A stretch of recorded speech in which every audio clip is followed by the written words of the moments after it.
impeachment proceeding per se is a modest and at the same time a solemn act, no, that is vested on the Congress, and it should be carefully scrutinized and carefully evaluated. Alright. There should be really a process na dapat nasunod. Opo. Doc Calilong, are you saying na quote-unquote minadali ni Railroad itong prosesong ito at pwede bang magamit yan as technicality?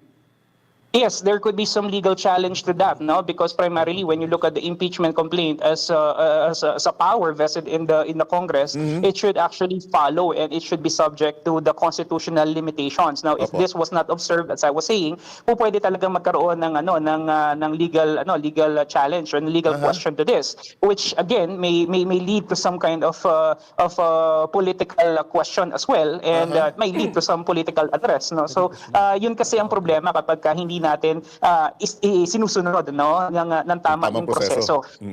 Magkakaroon talaga ng mga technicalities diyan.